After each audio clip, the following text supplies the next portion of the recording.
I am Isaiah Johnson, 70 years old.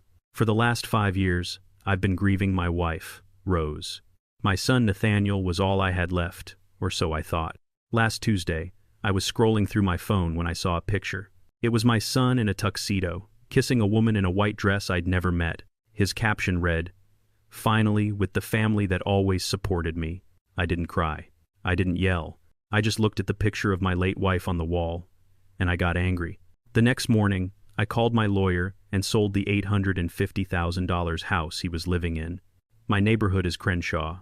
It's loud, it's proud, and it's real. I've lived in Los Angeles for 45 years. I still go to the same coffee shop every morning, the one on the corner of my street that smells like burnt beans and sweet pastries.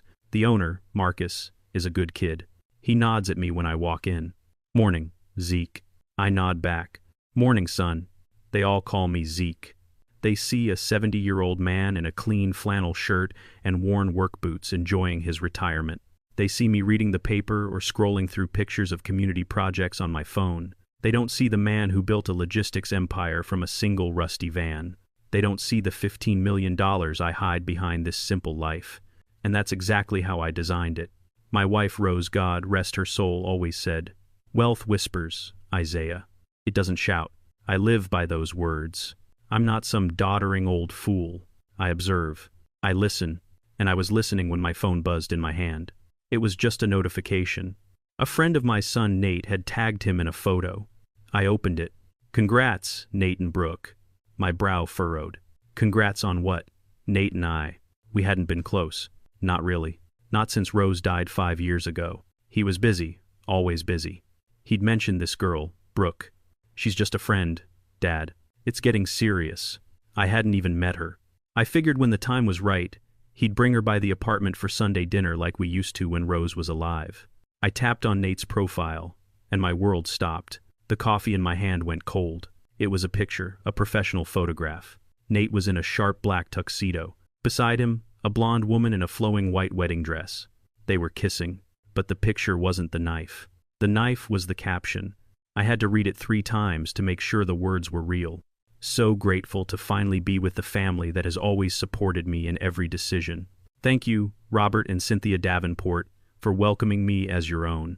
The words echoed in my head, louder than the street traffic, louder than the espresso machine hissing behind the counter. I suddenly remembered working a double shift at my first garage grease under my fingernails, my back screaming, sweat stinging my eyes just to pay for Nate's private middle school. I remembered Rose, my beautiful Rose, poring over accounting books at our kitchen table at 2 in the morning, her eyes red with exhaustion, refusing to stop until Nate's tuition for USC was secure. $200,000. We didn't just give him that, we bled for it. We sacrificed vacations, new cars, and quiet nights for 30 years. And now he was standing with these strangers, Robert and Cynthia Davenport, white, wealthy, smiling like they owned him. And maybe they did. I wasn't invited. I wasn't told. His father was erased, replaced by a family he'd known for maybe a year. I didn't call Nate. I didn't text. I didn't smash my phone on the pavement. I just finished my coffee, paid my bill, left a $5 tip for Marcus like always, and I walked home. The silence in my apartment was deafening. This is the apartment Rose and I moved into in 1980. It's simple. 2 bedrooms. The furniture is old, but it's ours. It still smells a little like her lotion. Nate hated this place. "Dad, it's embarrassing," he'd said the last time he was here. "It's old. The neighborhood, it's not safe. Why don't you move? Get some sterile white-walled condo in Santa Monica near me." He didn't understand. He never understood. This apartment, this is my anchor. This is my promise to Rose. This is home. I sat in the armchair Rose loved, the one with the worn fabric on the arms. I looked at her picture on the mantel. She was smiling, her eyes bright. "He did it, Rose," I whispered to the empty room. He threw us away. I picked up my phone again. I wasn't just grieving now. I was investigating. I scrolled through Brooke's profile public, of course. The engagement party 6 months ago, I wasn't invited. The bridal shower Rose would have loved to be there. The weekend trip to Napa with the Davenports, I wasn't told. This wasn't a mistake. It wasn't an oversight. This was a deliberate, calculated campaign to erase me, to cut me out of his new shiny white life. And then I remembered the last time I spoke to Nate 2 weeks ago. The phone call that ended in him shouting, Dad, I need $20,000. For what, son? It's an investment opportunity. A sure thing. Brooke's father is helping me. I'm 70 years old. I didn't build my wealth by believing in sure things. I told him no. I told him, Nathaniel, you are 35 years old. You have a good job. It's time to stand on your own 2 feet. Your mother and I gave you the foundation. Now you build the house. He didn't just get upset. He got cold. His voice changed. You just don't get it, Dad. You're too stuck in the past. You're too cheap. You never support my decisions. He hung up on me. I sat there in the dark, staring at my wife's picture, and I understood. That caption on Instagram wasn't a celebration. It was a transaction. He had found new sponsors. He had found a family that would give him $20,000. And in exchange, all he better to give than receive, he gave them my son. I sat in that worn armchair all night. The shock didn't go away. The hurt didn't fade. It just changed. It settled. It cooled down from a roaring fire into a solid cold block of ice in my chest. My son had made his choice. He was 35 years old, and he had drawn his line in the sand. He thought I was just Zeke, a simple old man in a 2-bedroom apartment living off a meager pension and memories. He forgot who I was. He forgot what his mother and I had built. He forgot who he was dealing with.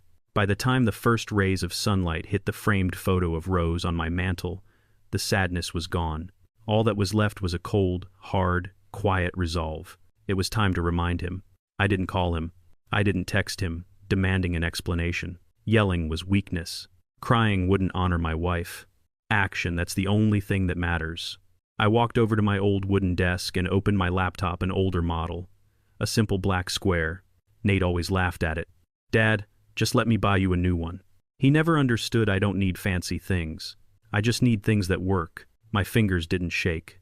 I typed in the address, Los Angeles County Public Records Portal. The website is clunky, slow, but I know it well. I've used it dozens of times over the decades for my investments. I typed in his name, Nathaniel Johnson. I clicked search, and there it was, official. Filed 3 days ago. Marriage certificate, Nathaniel Johnson and Brooke Davenport. So it was real. It wasn't just some costume party. It wasn't a joke. He had legally, officially bound himself to this new family. He had legally, officially erased ours.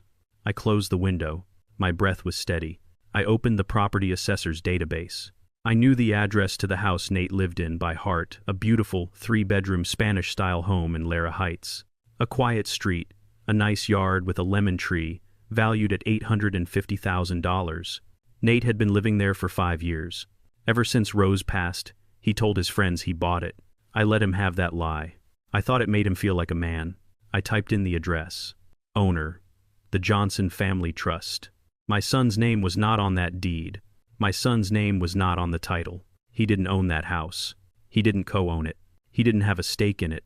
He was a guest. I went into my secured digital vault and opened the file. The Johnson Family Trust final executed. I read the words my lawyer Gideon had drafted. The words Rose and I had gone over again and again in that hospital room. You see, my son Nate thinks I'm just Zeke, the old mechanic, who ran a small garage. He never asked about the logistics consulting I did on the side. He never asked why his $200,000 tuition at USC was paid in full upfront every semester. He never asked how his simple old dad living in this small apartment somehow bought him a brand new BMW as a graduation present. He never asked because he didn't really want to know. He just wanted the checks to clear. Rose and I weren't just mechanics. We started a small logistics firm out of that garage. We were the silent partners in 2 major freight forwarding operations out of the port of LA. We invested every single dime we made quietly, smartly. Rose was the brain. She saw the numbers. She saw the future. And when she knew she was sick, when she knew she was leaving me, she made me promise. Don't just give it to him, Isaiah, she whispered, her hand so frail in mine. Don't let this money make him weak. Make him respect it. Make him respect us. So after she died, I created the Johnson Family Trust. I am the sole trustee, the administrator. Nate is the beneficiary. I bought that house in Lara Heights with cash. I put it in the trust. I gave Nate the keys and told him one thing. I looked him right in his eyes. This is your home, son. It's a gift from me and from your mother's legacy. You can live here rent-free for as long as you want, under one condition. You honor the family that gave this to you. You respect the sacrifices your mother made. You respect our name. He was so excited, grabbing the keys he barely listened. Yeah, anything, Dad. Thank you. I looked back at the Instagram post on my phone, grateful for the family that always supported me. He hadn't just violated the condition. He had spit on it. He had spit on Rose's grave. I closed the laptop. The sun was up. It was 7 a.m. I picked up my phone. The clock on the wall read 7 a.m. exactly. My fingers were steady. I dialed the number from memory. It rang twice. A deep, professional voice answered. Powell. Gideon. It's Zeke. Zeke, it's early for you. Everything, all right? Gideon Powell has been my lawyer for 30 years. He's more than that, he's my confidant. He's the only man on earth who knows the difference between Zeke, the old man from Crenshaw, and Isaiah Johnson, the retired founder of Jay-Z Logistics. He's the only one who saw the statements, who knows about the 15 million, who knows about the offshore accounts. He was there when Rose was sick. He sat with me at my kitchen table, tears in his own eyes, as we structured her will. He drafted the papers for the Johnson Family Trust. He knew the terms. He knew the clause. He knew the why behind it. He was the executor of Rose's promise. I need you to do something for me, Gideon, I said. My voice was quiet. Of course, Isaiah. What's going on? I want you to sell the house in Lara Heights, the one Nathaniel is living in. There was a long pause on the other end of the line. So long I thought he might have hung up. Z, he finally said, and his voice was no longer the voice of my lawyer, it was the voice of my friend. What happened? You can't be serious. That's Nate's home. You gave him that home. No, I corrected him. The ice in my chest was in my voice now. I gave him a place to live. I gave him a privilege. He violated the terms of the trust. Violated the terms? What terms? The respect clause. Isaiah, that's a moral clause. It's legally gray. He got married, Gideon. He what? That he got married. Zeke, that's wonderful. Why didn't you say anything? Because he didn't tell me, I said. The line went silent again. He didn't tell me. He didn't invite me. I found out on Instagram. He was standing there with his new wife and her parents, rich white folks. He thanked them, Gideon. He wrote, for the family that always supported me. He spit on his mother's grave, Gideon. He dishonored Rose. Gideon didn't need any more explanation. He knew what Rose meant to me. He knew what she had sacrificed. His voice became cold, professional, back to business. The trust is clear, Gideon said. As sole trustee, you have full discretion to liquidate any asset if the beneficiary fails to uphold the honor and legacy of the Johnson family. This is a clear breach. I want it done, I said. Z, this is your son. Are you absolutely certain you want to pull this trigger? Once it's done, it's done. I looked at the picture of Rose on my mantle, her bright, beautiful smile. Find me a cash buyer, I ordered. A corporation, an investment firm, I don't care who. I don't want the highest price. I want the fastest close. I want it sold by tomorrow. Tomorrow, Isaiah, that's impossible. I want speed, Gideon, not price. I want a check in my hand and my son out of my house. Make it happen. I hung up the phone. I looked at Rose's picture. Okay, baby, I whispered. That's done. I didn't have to wait long. I was sitting in my kitchen drinking a simple glass of water, just staring at the wall. The morning sun was bright, but my apartment felt cool. I was calm. That's the thing they never understood about me. I don't get loud. I get quiet. I get focused. My phone buzzed on the counter at exactly 5 p.m. I looked down. The screen read Nathaniel. I let it buzz once, twice, a third time. I took a slow sip of water. Then I picked it up. Hello, Nathaniel. Dad. His voice was a scream, high-pitched, cracking with a panic I hadn't heard since he was a teenager and dented my old truck. Dad, what is going on? What did you do? I kept my voice perfectly level, perfectly calm. I don't know what you're talking about, son. You sound upset. Is everything all right with your new family? Don't play dumb with me, he roared. A man with a clipboard was just here. He walked through my house taking pictures. Oh, I said, as if I were hearing this for the first time. A man with a clipboard. That sounds serious. He said he was an appraiser.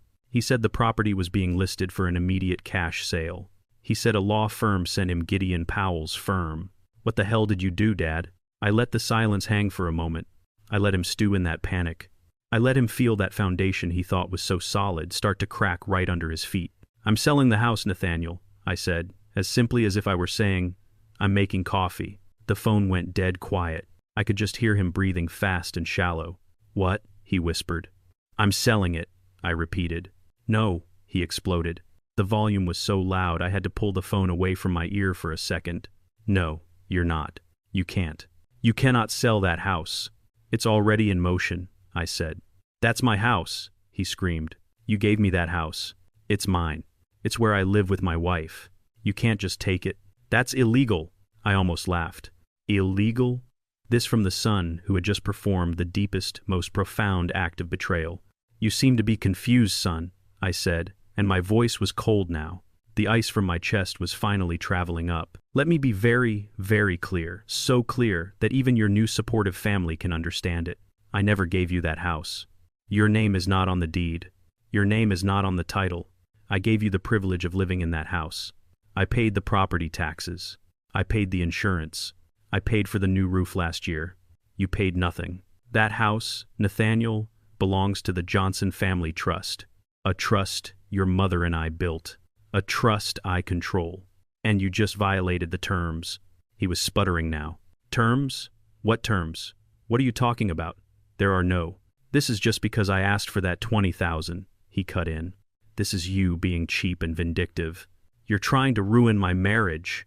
"Ruin your marriage?" I said. "That's interesting. I didn't even know you had a marriage until I saw it on the internet. Did you know that, Nate? I found out my only son got married on Instagram." The line went dead quiet again. Not a single sound. He was caught. He was trapped. There was no lie he could tell. There was no excuse he could make. I could picture him perfectly standing in the middle of that beautiful Spanish-style living room, a room I paid for, his face white with shock and rage, realizing for the first time in his 35 years that his actions had real, immediate, devastating consequences. "This is not about money, son," I continued, my voice low. "This is about respect. It's about loyalty. It's about honor. You stood in front of the world and you put a caption on a picture. The family that always supported me. You stood next to strangers and called them your family while throwing away the memory of the woman who died, making sure you had a future. You violated the clause, Nathaniel. The clause that says you must honor the legacy of this family, and the trust is clear on what happens next. The privilege is revoked. The asset will be liquidated. Still nothing from his end, just the faint sound of him breathing. He had nothing to say. He knew I was right. He knew he was wrong. And he knew for the first time that Zeke, his simple old dad, was not a man to be trifled with. I didn't wait for him to find his voice. I didn't wait for the fake apologies or the new wave of insults. I had said what I needed to say. I hung up the phone. I placed it back on the counter. I looked at the picture of Rose. I knew this was just the beginning. The first shot fired. He would fight back. He would bring his new family into it. I was counting on it. My son is weak in character, but he's stubborn. He's a fighter when he's cornered. He wasn't going to just pack a bag and hand over the keys. He was going to bring in his new, powerful family. He was going to try to paint me as the crazy, vindictive old man. I sat there waiting. I was right about the next call, but it wasn't from Nate's team. It was from mine. My phone rang again an hour later, Gideon Powell. "Zeke," he said, his voice all business. "I've done it. You were right about speed over price. You found a buyer. Better," Gideon said. "I found a shark, a real estate development firm that wants the land in Lara Heights. They've been trying to buy that whole block for a year. They'll pay $800,000 cash. They're willing to sign the papers this afternoon and close in 48 hours. This was good. Fast. Clean. Excellent," I said. "There's a problem, Zeke," Gideon said, cutting his voice low. "A big one. Nate is in the house. He's a tenant. Even though he pays no rent, he has rights. We can't just sell it out from under him. The new buyers won't close until the property is vacant. We'd have to serve him with a formal eviction notice." I felt my heart sink. Eviction? How long does that take in LA? I heard Gideon sigh. With the courts backed up, best case scenario, 30 days. Worst case, he could drag this out for 3, maybe 6 months. 6 months. 6 months of him living in my house, knowing he'd won. 6 months of him and that woman laughing at me. 6 months of disrespecting Rose's memory. "No," I said. The word was flat. Final. "That is not an option. We are not waiting 6 months. Then what do we do, Zeke? We can't send the police to drag him out. He hasn't broken the law yet. He has a legal right to be there until a judge says otherwise. I was silent. I looked at the picture of Rose. She was smiling. She always knew what to do. She always saw the angle. He thinks I'm a simple old man, Gideon. He thinks I'm poor, and he thinks I'm emotional. He's expecting me to fight. He's expecting me to yell. So, I said, a new plan forming in my mind. I won't. I'm going to give him exactly what he doesn't expect. I'm going to give him hope. What are you talking about? Gideon asked. Call the buyers. Tell them to have the papers ready. I'll have the house vacant by tomorrow afternoon. How? Just be ready, I said and hung up. I waited an hour. I let him sweat. I let him talk to his new wife. I let him call his new supportive father-in-law. I let them build their strategy. Then I called Nate. He picked up on the first ring. He didn't yell this time. His voice was cold, rehearsed. What? I changed my voice. I made it sound old, tired, even a little shaky. Nate, son, I think I may have been too harsh. There was silence on his end. He was surprised. He was processing. Dad, he said, cautious. I'm an old man, Nathaniel. I'm alone here. I miss your mother. That house, it's the last real thing I have left of hers. When I heard you got married, I snapped. I wasn't thinking. This was the bait.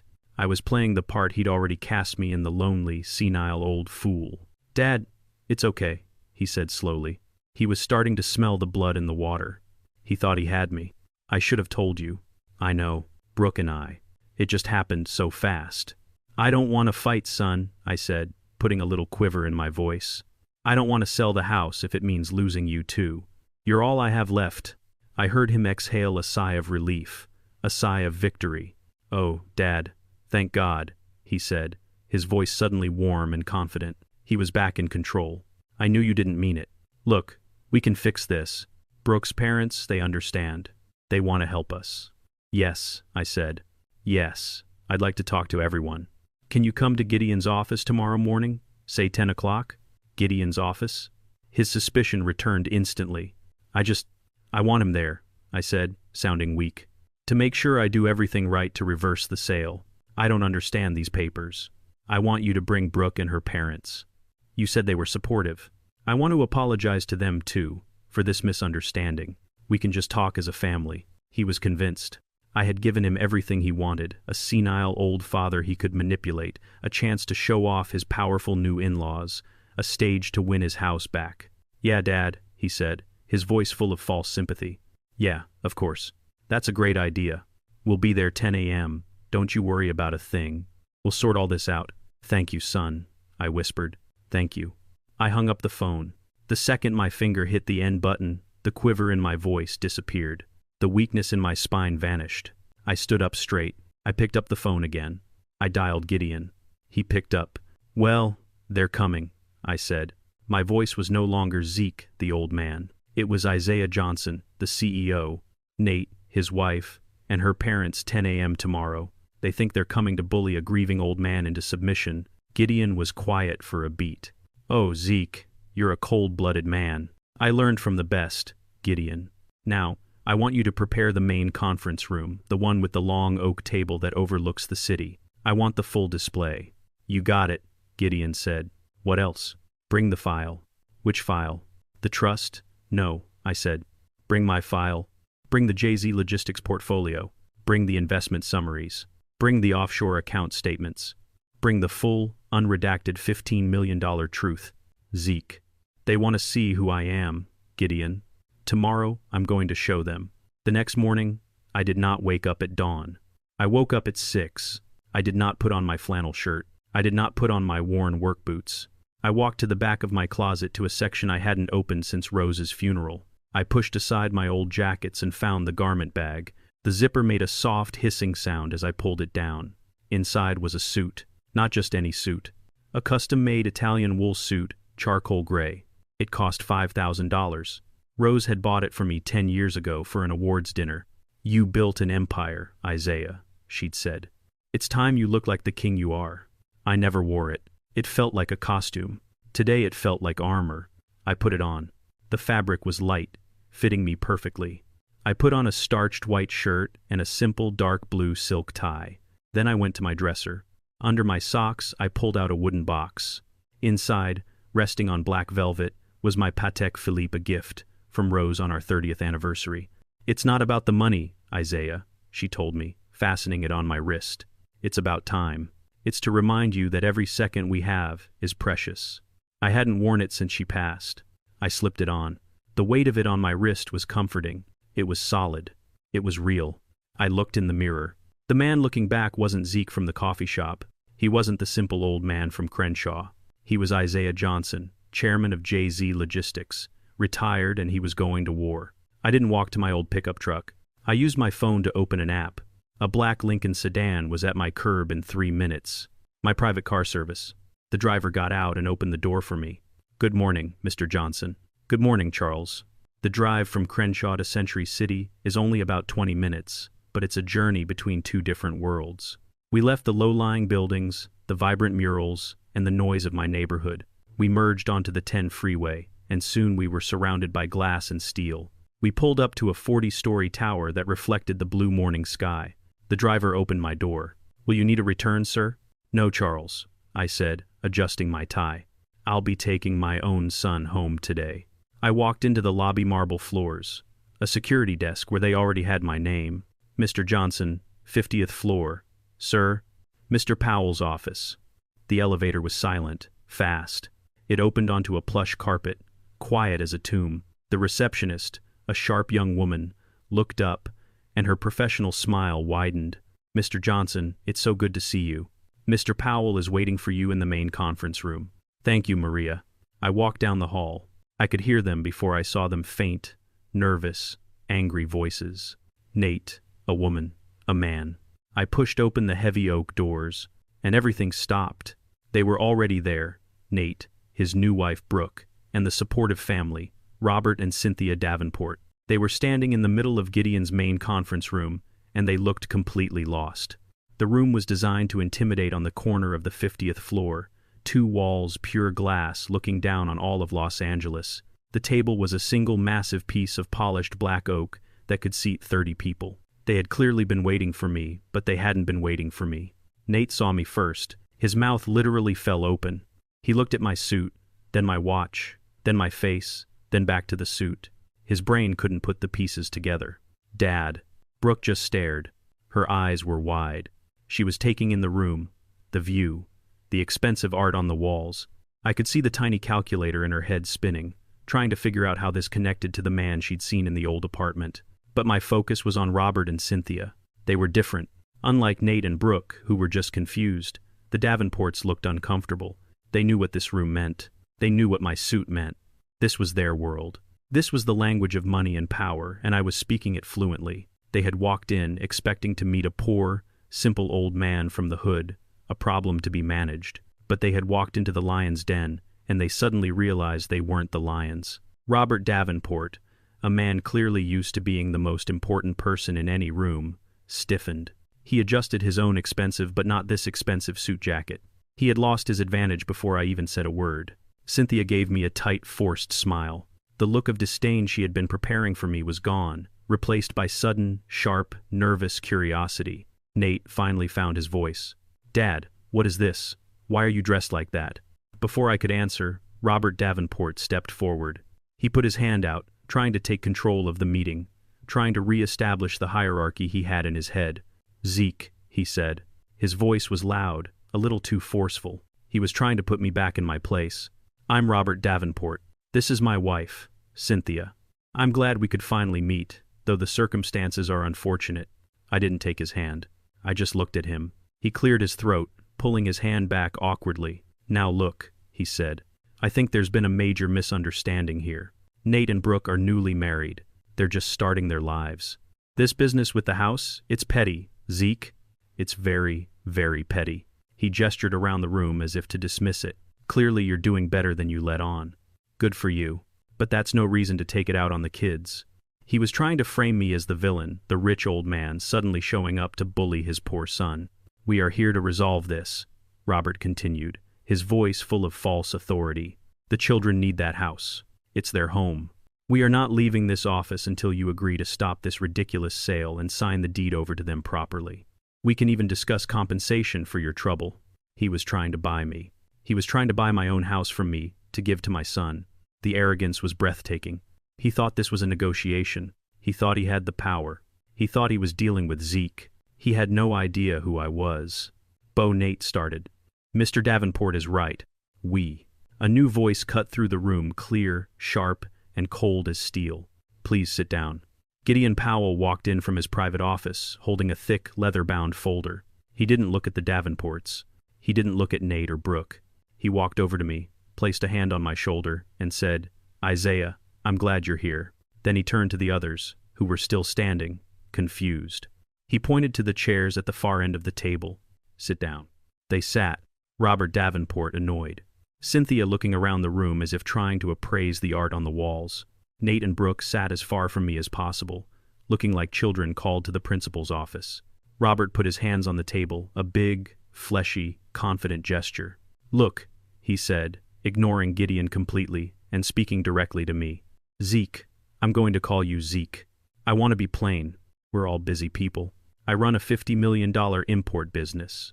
I don't have time for theatrics. He waved his hand at Gideon as if shooing a fly. I don't know who this associate of yours is, but this is a family matter, and it's simple. You gave your son a house a gift. You were proud of him. We get it. He leaned forward, his voice dropping into a tone of false, man-to-man conspiracy.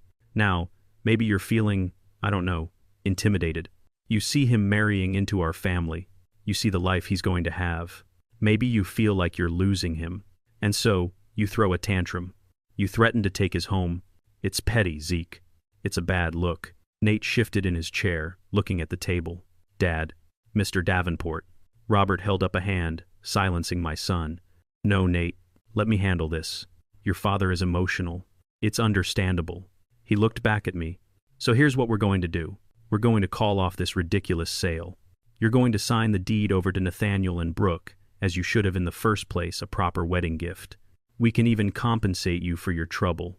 Make this all go away. Don't make this ugly. Don't make us get our lawyers involved. He sat back, crossing his arms. He had delivered his terms. He thought the meeting was over. He thought he had won. Gideon Powell let the silence stretch. He let Robert's arrogance hang in the air, suffocating the room. Then Gideon smiled. It was not a nice smile. It was the smile of a surgeon about to make the first precise cut. Mr. Davenport, Gideon said, his voice smooth and cold. Your grasp of California property law is simple. Gideon leaned forward and placed the thick leather-bound binder on the table. The sound wasn't loud, but it was heavy, a thud that made everyone at the table flinch.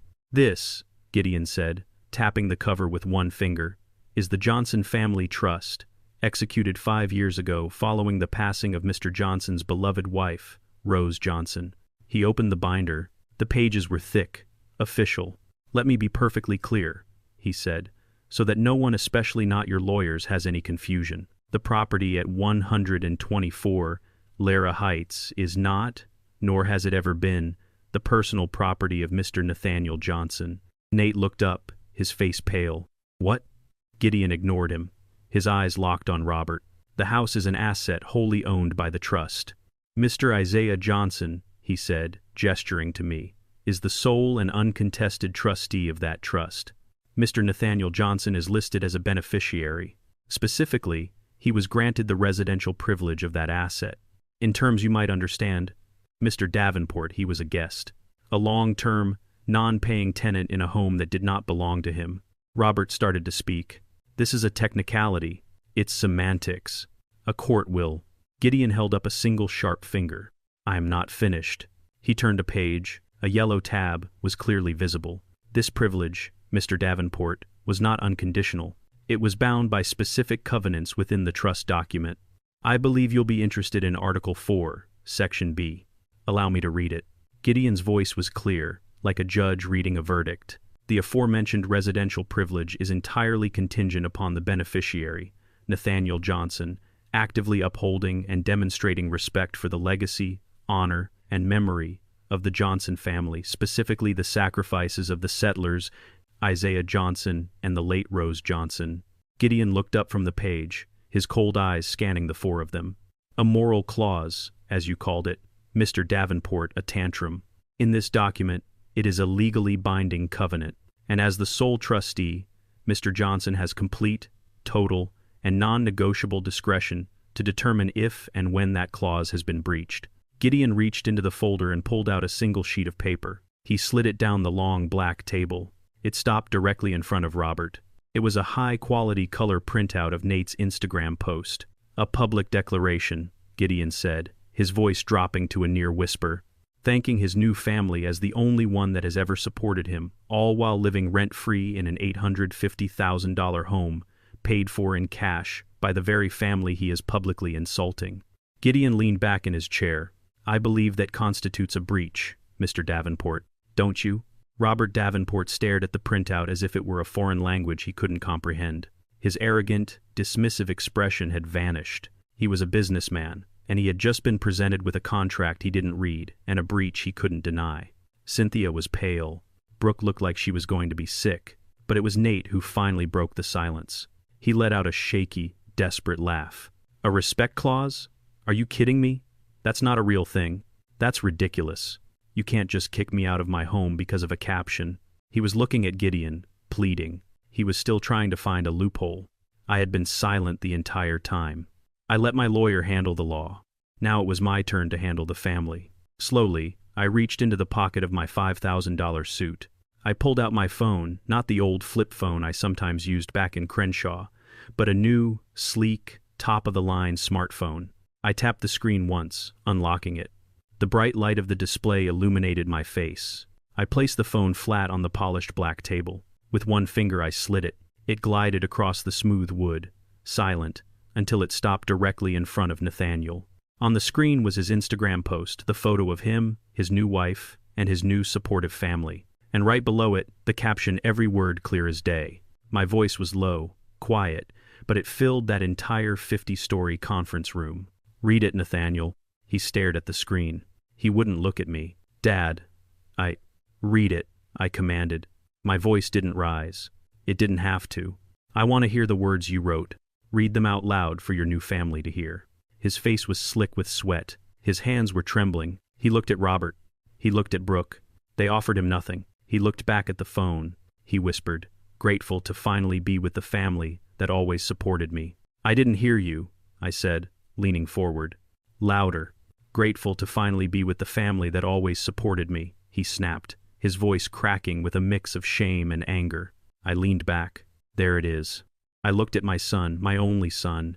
"Is that respect, Nathaniel? Is that honor? Tell me what that is." "It's just Instagram, Dad," he pleaded, his voice getting high. "It's just words. It doesn't mean anything. I was just trying to be nice to Brooke's parents." "So you were lying," I said. "Which is it, son? Are you a liar to them, or are you a liar to me? Because you can't be both." You thought I wouldn't see it?" I continued, my voice cold. "You thought your simple old dad from Crenshaw wouldn't know what Instagram was. You thought you could have it all. You thought you could live in my house, a house your mother's memory paid for, and at the same time, publicly, in front of God and everyone, erase her. Erase me." I turned my gaze to Robert Davenport. He flinched. "You're a businessman, Robert. You understand terms. You understand contracts." You heard him. He wrote it. He admits he wrote it. The covenant has been breached. The privilege is revoked. Nate stood up so fast his chair almost fell over. You're doing all this performance just because I asked you for $20,000? You're a spiteful, cheap old man." He had said it, the last-ditch effort of a child who'd been caught. The insult. "So that's what this is about?" I said, nodding slowly. "The $20,000, the money I wouldn't give you." "Yes!" he shouted, emboldened. "You sit here in this fancy office in that stupid suit pretending, and you couldn't even help your own son. He pointed at the Davenports, they supported me. They believe in my ideas." "Did they?" I said. It wasn't a question. I looked at him, my son, the boy I had taught to ride a bike, the man who was now a stranger. "You're right about one thing, Nate. This is about support." I stood up. "So let's talk about it. Let's talk about support." Robert was speechless. His entire strategy, built on bluster and intimidation, had crumbled against a single piece of paper. He just stared at the Instagram post. Nate was ghost white and trembling. It was Cynthia, the mother-in-law, who finally moved. She had been silent, observing me, calculating. Now she decided to intervene. She saw her husband had failed, so she would take over. She let out a sigh, a high, theatrical sound of exasperation, as if she were a queen dealing with a difficult peasant. "All right," she said, her voice dripping with fake syrupy patience. "That's quite enough. We've all seen the performance." She reached into her expensive leather handbag and pulled out a slim, gold-plated checkbook. She placed it on the black oak table. The small click of the pen was the only sound in the room. "Clearly," she said, "this isn't about family. It's about money. You're upset. You feel you're owed something. We understand these things happen." She was talking to me like I was a child, like I was a waiter she was about to tip for good service. "So let's just cut through all this emotional nonsense, shall we?" She looked at me, her eyes cold and transactional. "How much do you want for the house? For your hurt feelings? What's the number that makes this all go away?" I just stared at her. I said nothing. She took my silence as a negotiating tactic. "Let's be reasonable," she continued, her voice patronizing. "The house is in a decent area, but it's old. It needs work. My husband and I are prepared to offer you a very generous price just to settle this for the children." She clicked her pen open. $700,000. "We can have our bank wire it to you this afternoon." She paused, looking at me, expecting me to gasp to jump at the offer. "No." She raised a perfectly sculpted eyebrow. "Fine." She tapped her pen. $750. "That's my final offer. That is more than fair, and frankly, it's more than you'll get on the open market. We write the check. You sign the house over to Nathan Brooke, and this entire embarrassing episode is over. We can all go back to being a family." She smiled a tight, victorious little smile. She had just laid her king on the table. She thought she had just bought me, my house, and my silence.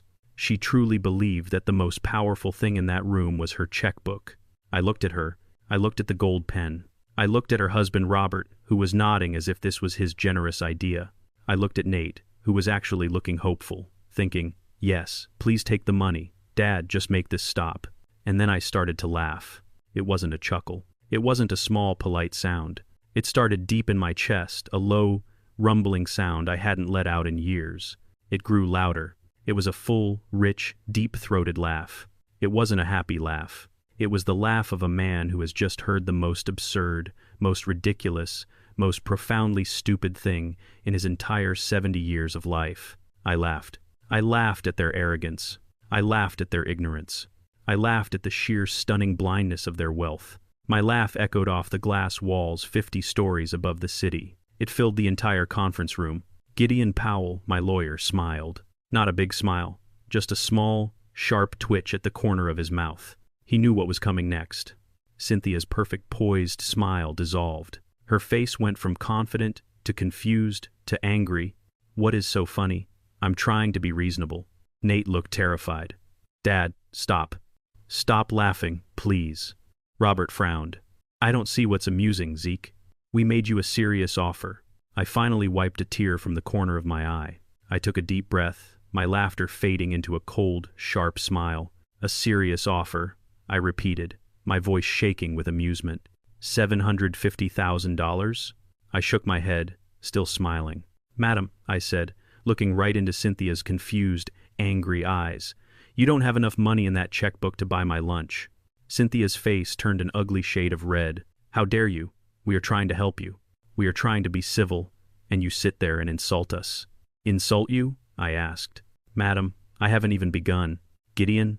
I said, turning to my lawyer. Gideon nodded. He knew his cue. "Mr. Davenport, Mrs. Davenport," he began, his voice taking on a formal, almost bored tone. "It appears my client and I have made a grave error. We've been operating under the assumption that we were all peers here, but your generous $750,000 offer has made it clear that you are confused about Mr. Johnson's financial standing." Robert scoffed. "Confused? I see a man in a fancy suit in a fancy office. He's clearly not poor, but he's not in my league. I know what I'm doing, son." "Do you?" Gideon replied, his voice soft. He reached into his leather briefcase. He didn't pull out a single sheet of paper. He pulled out a thick, spiral-bound report. He slid it across the table. It stopped right in front of Robert. "It seems you and indeed your son-in-law have been operating under a significant information deficit," Gideon said. "Mr. Johnson has graciously allowed me to correct that for you." Robert looked down at the cover. It read, "Isaiah Johnson, Personal Assets Portfolio, Confidential." He opened it. I watched him. I watched his eyes scan the first page. I saw the exact moment, the exact second the arrogance drained from his face. His eyes widened. His thick, meaty hands, which had been drumming confidently on the table, suddenly went still. He read the first line. Then his eyes jumped to the bottom line, the big number. He didn't say anything. He just made a small sound, a little grunt, like he'd been punched in the gut. "What is it, dear?" Cynthia asked, annoyed. "Robert, what does it say?" Robert didn't answer. He just mechanically passed the binder to his wife. Cynthia looked at it. Her reaction was better. She gasped a sharp, loud intake of breath. Her perfectly manicured hand flew to her mouth. Her diamond ring sparkled under the conference room lights. She looked at the paper, then at me, then back at the paper. "This is a lie," she whispered. Her voice was thin, shaky. "This is a joke. It's impossible." Brooke leaned over. "What, Mom? What is it?" My son just sat there frozen, looking at everyone. He knew something terrible had just happened, but he didn't know what. "Gideon," I said calmly, "perhaps you should read the summary for them. Their eyesight might be failing." Gideon stood up. He clasped his hands behind his back. He looked at them like a professor addressing a room of slow children. "Mr. Isaiah Zeke Johnson," he announced, "is the retired founder and sole proprietor of JZ Logistics, a privately held freight and logistics corporation." He paused for effect. "As of the close of business yesterday, Mr. Johnson's personal net worth, combining his liquid assets, his offshore investment accounts, and his extensive commercial and residential real estate portfolio, is valued at $15,427,000. Silence. Absolute, profound, deafening silence. You could have heard a pin drop on the 50th floor plush carpet. Robert Davenport looked like he had turned to stone. His face was pale. The man who ran a $50 million import business, which I knew from my own research was actually a $5 million business, heavily leveraged, was staring at a man worth 3 times his actual value. Cynthia was clutching her pearls, literally. Her hand was at her throat, and her eyes were just blank. The world she knew, the hierarchy she lived by, had just been completely inverted. Brooke just stared at me. Her mouth was open. She looked at my $5,000 suit. She looked at my Patek Philippe watch. She looked at my simple, worn gold wedding band, and all the pieces clicked into place in her head. The poor old father-in-law was a lie. The whole thing was a lie. But my eyes were on my son, Nate. He looked like he had seen a ghost. He wasn't just pale, he was gray. He was shaking his head in a tiny, jerky movement. No, Dad. That's not true. You live in Crenshaw. You drive that old truck. I live in Crenshaw," I said, my voice cutting through his denial, "because I choose to. I drive that truck because it was the last truck your mother and I bought together. I live simply, Nathaniel, because unlike them," I gestured to the Davenports, "I have nothing to prove. My value isn't in what I wear or what I drive or the house I live in. My value is in what I built." I stood up. I walked slowly to the glass wall, looking down at the city, my city. "You said they supported you," I said, my back to them. I turned around and looked right at Nate. "You have no idea what support is."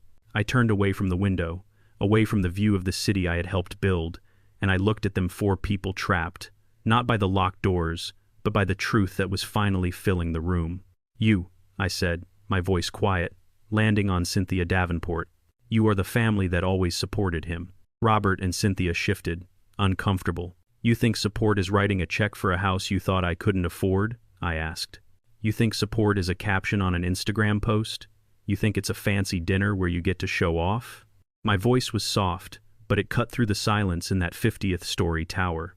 "Let me tell you what support really looks like." I looked down at my hands.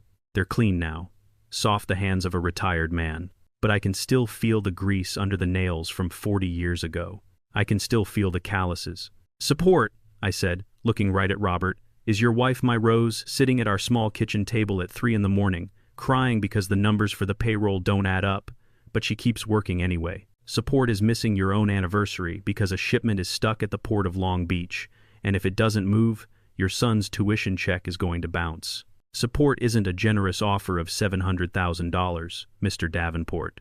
Support is sacrifice. It's blood. It's sweat. It's time. It's 45 years of your life poured into someone else, praying, just praying they grow up to be a good man." I turned my full attention to my son. He was shaking. "And you, Nathaniel, you took all that. You took 45 years of our lives. You wrapped it all up, and you handed it to them. You gave them the credit.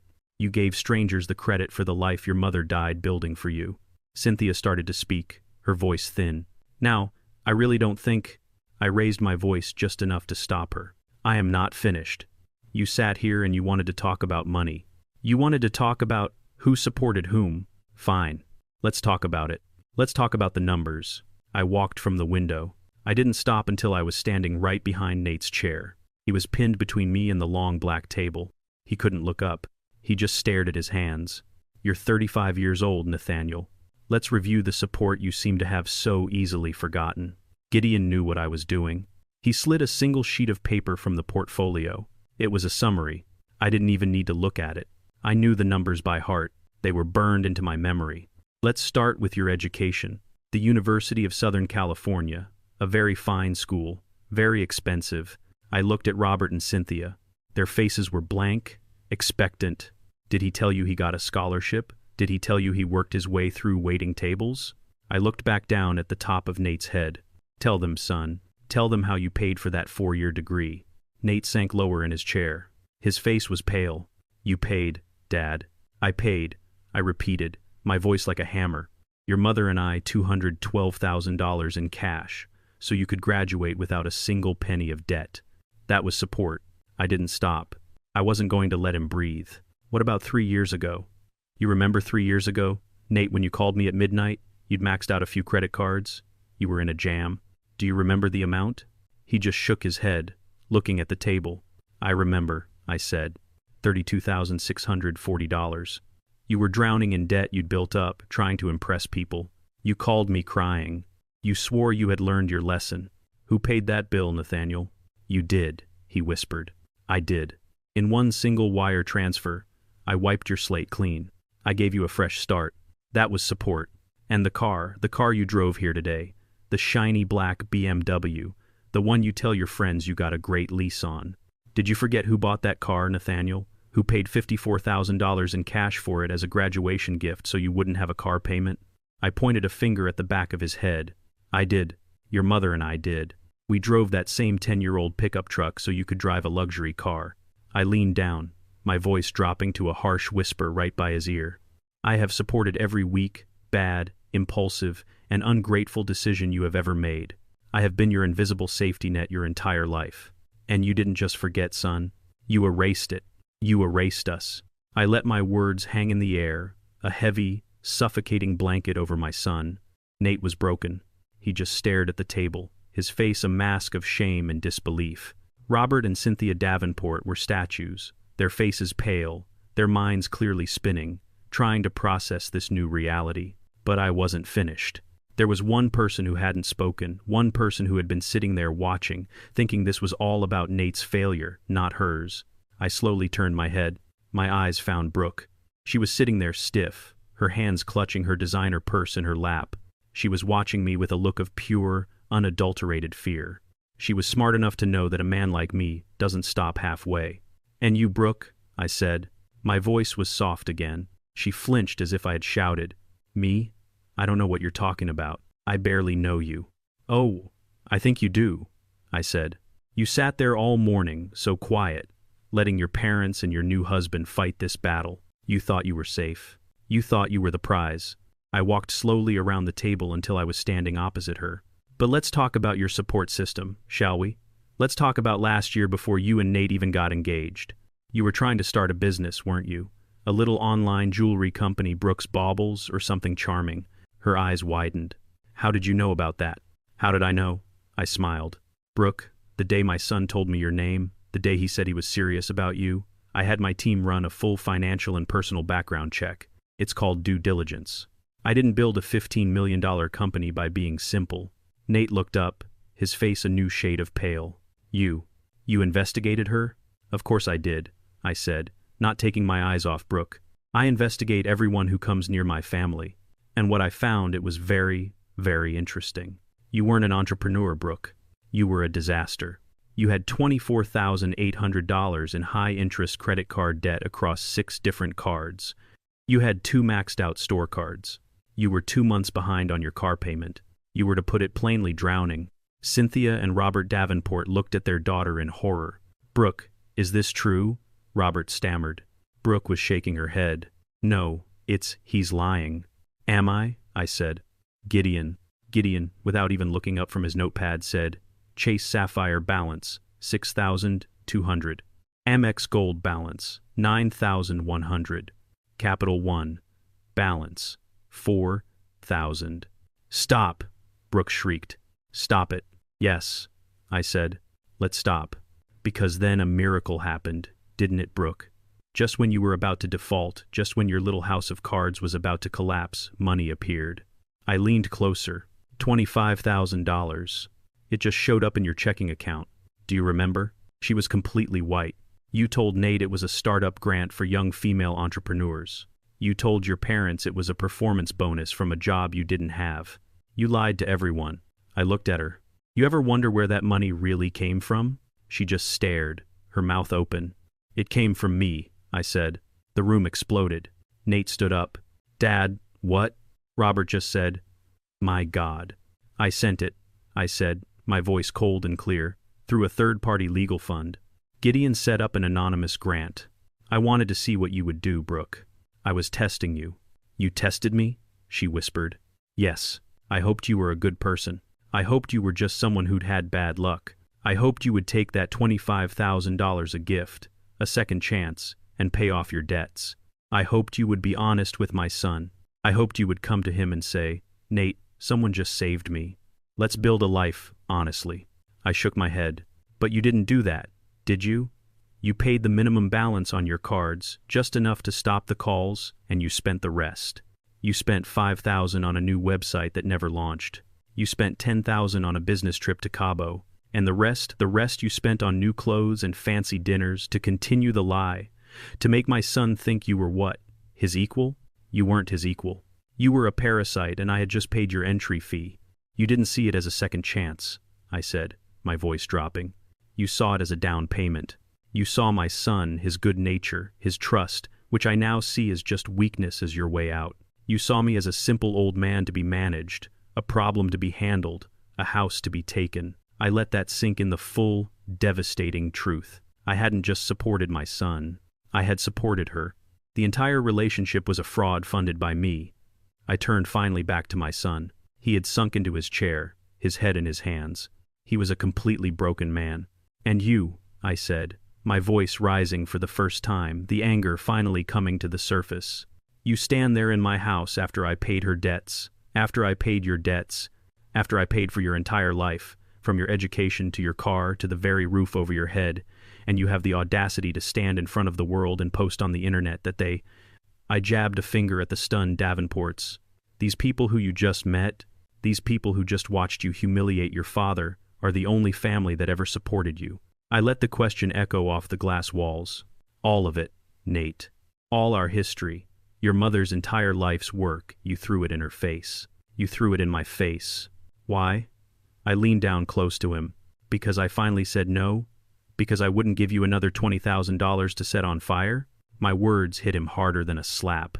All the fight, all the arrogance, all the false confidence just evaporated. My son, my 35-year-old son, just crumpled. He didn't just look down. He put his head in his hands. His shoulders started to shake. I heard him make a sound, a choked, gasping sob. Dad, he whispered.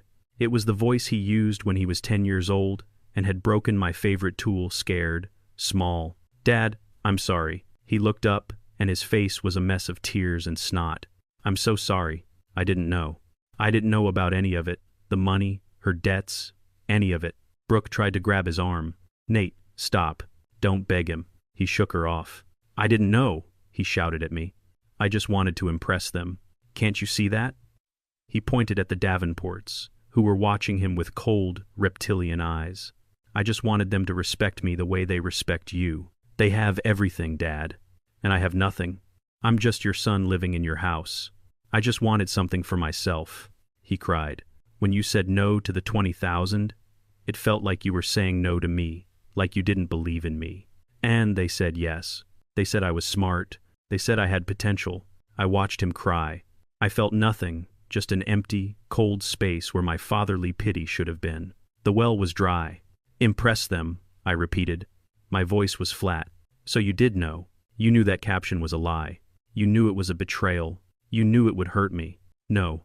I mean, I don't know what I meant. I was just happy. You were trading, I said, my voice cutting through his sobs. Stop lying to yourself, Nathaniel. You were trading up. You saw their shiny life, and you decided you wanted it. And the price for entry was me. The price was your mother's memory. I leaned down close to his tear-stained face. Don't you dare tell me you wanted to impress them. You didn't want their respect. You wanted their money just like you've always wanted mine. You just found someone you thought was an easier mark. You didn't prove you were smart, son. You didn't prove you had potential. I looked at him, my heart hard as granite. You just proved that your loyalty, your love, your entire family history can be bought, and the price is apparently $20,000. I turned away from my son. I was done talking to him. I looked at Gideon. He nodded. Robert Davenport, seeing the absolute destruction of my son, saw an opening. He tried to take back control. He stood up, adjusting his suit jacket. All right, he said, his voice shaky but trying to sound firm. This has been a deeply regrettable family airing of laundry. Clearly there are issues here. Clearly. He tried to force a smile, but it changes nothing. The fact remains. Isaiah Zeke, you're rich. We get it. Congratulations. But you can't evict your own son. A judge will laugh you out of court. This breach of trust nonsense won't hold. It's an emotional argument, not a legal one. So, let's all calm down. Let's be adults. He was trying to call my bluff. He thought I hadn't actually done anything yet. He thought I was just threatening to sell the house. I just looked at Gideon. I gave him a small, simple nod. It was his turn. Gideon smiled that cold, surgical smile again. An emotional argument, Gideon repeated, as if tasting the words. You think after 30 years of representing Mr. Johnson, I would bring him into a 50th-story high-rise for an emotional argument? Mr. Davenport, you seem to believe this is a negotiation. You seem to think you've been invited here to discuss terms. Gideon reached into his briefcase. He pulled out a new folder, a different one, thin, blue. This was never a discussion, Gideon said. This was a notification. He slid the folder across the table. It stopped in front of Nate. What is this? Nate whispered, his hands shaking as he reached for it. That, Gideon said, is a copy of the finalized, executed, and filed sales agreement for the property at 124 Lara Heights. Nate just stared at it. Cynthia leaned in. What? What does it say? It says sold, Nate murmured in total shock. Sold for $800,000, Gideon interjected.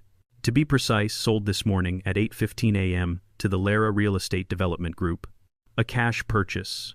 The funds are already in escrow. The title has been transferred. It was Brooke who understood first. It was Brooke who screamed a raw, ugly sound. Sold? What do you mean sold? You can't. We live there. Our stuff is there. Our wedding gifts. I would suggest you start packing, Gideon replied, checking his watch. The new owners are eager to take possession. Robert Davenport slammed his fist on the table. You're bluffing. You can't close a sale that fast, not in California. It takes 30 days. This is a scare tactic. It's not, Gideon said.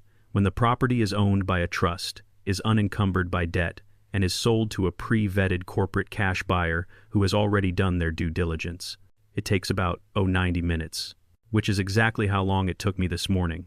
The room fell apart. Brooke was hyperventilating now, the mask of the sophisticated wife completely gone. You're kicking us out in 48 hours? Where are we supposed to go? She turned on Nate, her face twisted. This is your fault. You said he was a simple old man. You said he was nothing. I didn't know, Nate cried out.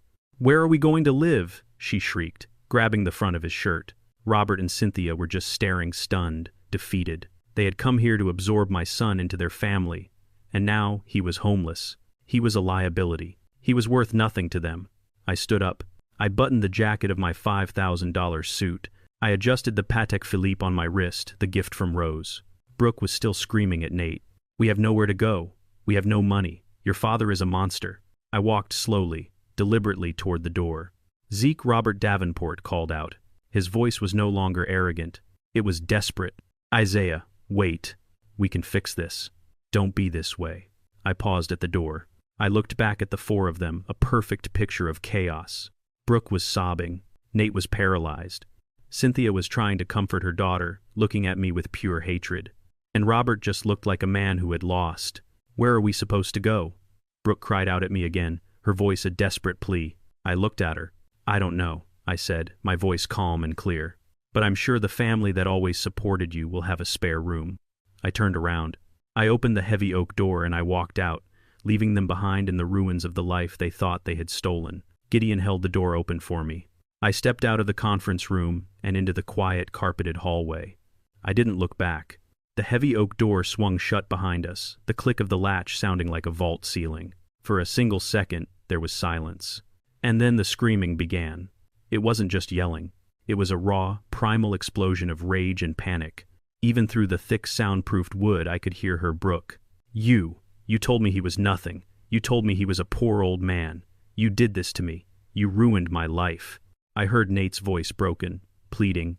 I didn't know. How could I know? Then Robert Davenport's voice, a deep, furious roar. "Be quiet, both of you. You've made us look like fools. You brought this disaster to our family." There was a crash, something heavy hitting a wall, probably a chair. Gideon and I walked calmly toward the elevator. We didn't run. We didn't look hurried. "Well," Gideon said, pressing the down button, "that went precisely as expected." "Yes," I said. It did.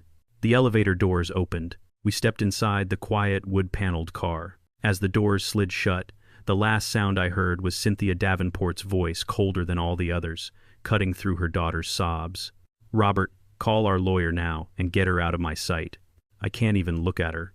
The doors closed, and I was surrounded by silence. I didn't hear from Nate for 3 weeks. I didn't expect to. What could he say? I went back to my life. I went to the coffee shop. I watered the plants Rose and I had planted on the balcony. I read my books. I handled my business from my old laptop. The sale of the house in Lara Heights closed in 48 hours, just as Gideon had promised.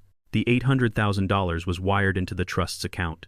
It was a clean, simple transaction. I heard whispers, of course. My network is quiet, but it's deep. I heard from a real estate contact that Robert Davenport had put a deposit on a small one-bedroom apartment in Palms, not for him, of course, but for Nate and Brooke. A far cry from Lara Heights. I heard the lease was only for 6 months, a clear message that their support had an expiration date. Then I heard from an old colleague at a shipping firm. "Isaiah," he said over the phone, "you won't believe this. Your son, Nate, he was let go from his position at Sterling Imports." "Oh," I said, feigning surprise. "That's a shame. He loved that job. He was good at it." "That's the strange part," my colleague said. "He wasn't good at it. Not really. He was lazy. He missed quotas, but his boss, a guy named Frank Davidson, always protected him, kept him on. Frank always said Nate had good people behind him. I knew Frank. I'd known him for 30 years. I'd been the one to call him 5 years ago. "Frank," I'd said, "my son Nate is looking for a sales job. He needs to find his own way, but maybe you could keep an eye on him. Make sure he lands on his feet." I had been his invisible support all along. "So what happened?" I asked my colleague, already knowing the answer. "Frank retired 2 weeks ago," he said. "The new VP looked at Nate's numbers, saw he wasn't pulling his weight, and cut him loose. Just like that. The kid's good people must have forgotten about him." I hung up the phone. I looked at the picture of Rose. No, I thought. His good people hadn't forgotten. They had just finally let go. He was on his own now. No house, no trust fund, no job, no invisible safety net. He was 35 years old. And for the first time in his entire life, Nathaniel Johnson was finally, truly standing on his own 2 feet. I wondered how long it would take before he fell. It was 3 months later. The heat of summer had settled over Los Angeles. I was back in my chair at the coffee shop on Crenshaw, my chair, the one by the window. The world was just as it had been. Marcus, the owner, was wiping down the counter. The espresso machine was hissing. The old men in the corner were arguing about basketball. Everything was the same. I was the same. I was sipping my black coffee, reading the business section, when the bell over the door chimed. I didn't look up not until a shadow fell over my table. I lowered my newspaper. It was Nathaniel. I hadn't seen him since that day in Gideon's office. I hadn't spoken to him. I had heard the whispers. I knew he'd lost the job. I knew he and Brooke were living in that small apartment, and that the Davenports were treating them like hired help. I knew they were struggling. He looked terrible. He was thin, the expensive, arrogant flesh had melted off him. He wasn't wearing a slick suit. He was wearing a simple blue button-down shirt, wrinkled, and a pair of cheap slacks. He had dark circles under his eyes. He looked tired. He looked 40. But his eyes were different. The arrogance was gone. The anger was gone. All I saw was a deep, hollow exhaustion. He just stood there, his hands clenching and unclenching at his sides. He didn't know if he was allowed to sit. I folded my newspaper. I set it on the table. "Hello, Nathaniel." My voice was quiet, not angry, not happy, just a fact. "Dad," he said. His voice cracked. "Can I sit down?" I nodded at the empty chair across from me. He pulled it out slowly and sat down. He looked like a man who was afraid any sudden movement would break him. Marcus looked over, saw the tension, and started to walk over. I just gave him a small shake of my head. He stopped and went back to his counter. Nate just sat there, staring at the table. He looked at my hands folded on top of the newspaper. "I went to the house," he said, his voice barely a whisper. "It's not my house, son. It's owned by a corporation now." "I know," he said quickly. "I know. I went by to look at it. There's a big fence around it. They're tearing it down to build one of those big, ugly box mansions." I didn't say anything. That was the price of a cash sale to a developer. I stood there, he continued, his voice cracking, and I watched the bulldozer knock down the lemon tree, the one Mom planted. He finally looked up at me. His eyes were red. I remembered her teaching me how to make lemonade from it. I must have been 6, 7. She always let me put in the sugar. She always told me it was my secret recipe. He took a shaky breath. "I haven't thought about that in 20 years, Dad." I just nodded. "It was a good tree." "I'm sorry," he whispered. I waited. I knew what was coming. The apology for the money, the apology for the house, the plea, but that's not what he said. "I went to Gideon's office," he said. "Last week, I asked him to see the trust." My heart, that cold, hard rock in my chest, gave a single painful thump. "He said he couldn't," Nate said. "He said you had dissolved it, that all the assets were being moved to a new foundation, a foundation in Mom's name, the Rose Johnson Foundation." "That's right," I said, "to help young black entrepreneurs in South LA, something your mother and I always planned to do." Nate's face crumpled. He wasn't just crying now. He was weeping. He put his head in his hands, his shoulders shaking. "He let me read one thing, though." He sobbed into his hands. "The letter. The letter Mom wrote, the one attached to the trust." My breath caught. I had forgotten about that letter. Rose had written it in the hospital, a single page in her beautiful flowing handwriting, to be given to Nate when I was gone. "I read it, Dad," he said, looking up, his face destroyed. "She said the money wasn't the gift. She said I was the gift. She said, 'Nathaniel, your father and I, we built this for you. Not so you could be rich, but so you could be free. Free to be a good man. Free to be a good husband. Free to be a good father. Don't waste it. Just make us proud.'" He broke down completely. "I'm so sorry, Dad." He wasn't apologizing for the house. He wasn't apologizing for the money. He was apologizing for her, for Rose, for the legacy. He finally understood. I let him cry for a long time. I just watched him, the man who was my son. Finally, his sobs quieted. He wiped his face with a cheap paper napkin. He looked at me. "I lost everything. Brooke, she left me. She went back to her parents. They blame me for all of it. The job, the house, everything. I'm living in a studio apartment in Palms, the same one I had before. Before I gave you the house, I finished for him." "Yes," he whispered. "I'm working a sales job. It's just a job. I'm starting over from nothing." He looked at me with those old, familiar, pleading eyes, the eyes that had gotten him everything he ever wanted. Can I ever come back, Dad?" I looked at my son, the stranger who sat across from me. I thought about Rose. I thought about her sacrifice. I thought about her hope. I picked up my newspaper. I folded it neat and precise. I placed it back on the table. I took a final sip of my coffee. It was cold. I stood up. Nate looked up at me, his face full of desperate, childish hope. I looked down at him, not with anger, not with love, just with clarity. "An apology is a start, Nathaniel," I said. My voice was firm, but not cruel. "But respect is something you have to earn all over again from the beginning." I put a few dollars on the table for my coffee. I looked at him one last time. "You know where to find me." I turned. I put on my hat and I walked out of the coffee shop, leaving him there alone at the table. The sun was bright outside. It was a new day. And for the first time in 35 years, My son was finally on his own. This story teaches us a powerful lesson. True wealth is not measured in dollars, but in dignity, loyalty, and the respect we show for the sacrifices made by those who came before us. Greed and the arrogant belief that kindness is weakness is a debt that always gets collected. When we dishonor our family's legacy, we don't just lose an inheritance. We lose our foundation, our history, and ultimately, ourselves. In the end, what we earn with integrity is the only thing we truly get to keep. What would you have done if you were in Isaiah's place? Let me know your thoughts in the comments below.